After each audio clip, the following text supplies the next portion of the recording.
Salut, moi c'est Benoît Perichetti de l'équipe Hungry Mouse qui a travaillé sur le projet Squad Leader Battle of Alara. Donc je viens d'une école d'ingénieurs informatique en France et je suis actuellement au DDJV. Et sur ce projet, j'ai principalement travaillé sur l'IA en compagnie de Thomas Besson. En fait, dans notre jeu, on a voulu accorder beaucoup d'importance à la cohésion dans les déplacements de nos soldats sur le terrain. Donc on a tout de suite pensé à implémenter du flocking behavior. Mais pour avoir des résultats convaincants et réalistes, on a dû y apporter quelques modifications et des ajouts, et bien évidemment l'adapter pour notre engin de jeu Unreal. Alors je vais devoir malheureusement survoler les grandes lignes de l'intégration de ce flocking behavior, donc si vous voulez approfondir, vous pouvez me poser des questions à la fin de cette capsule. Pour commencer, toute la logique se situe dans un actor component que l'on a rattaché à notre IA General Controller qui contrôle chacune de nos IA. Alors en fait, le flocking behavior, ça consiste en l'addition de plusieurs composants qui vont donner un vecteur mouvement qui va déterminer la direction que va suivre l'IA pour se déplacer.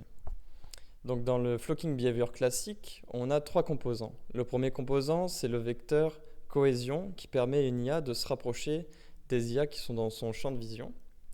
Ensuite, on a le vecteur séparation qui permet à une IA de justement ne pas se trouver trop près de ses voisines afin de garder un effet réaliste. Et le dernier composant, c'est le composant alignement qui permet à une IA de se diriger dans la même direction que ses voisines. Donc comme je l'ai dit précédemment, j'ai dû ajouter des composants à ce flocking behavior. Le premier composant que j'ai rajouté, c'est le composant objectif, donc qui permet à une IA de se diriger vers l'objectif de sa mission actuelle.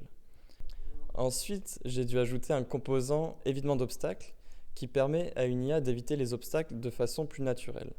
Donc rapidement, ça consiste à faire des recasts sur la navmesh et à chaque fois que ces recasts sont coupés, l'IA ajuste sa direction en fonction. Puis j'ai rajouté le composant position de tir qui permet à une IA de se trouver à une distance optimale pour tirer sur son adversaire.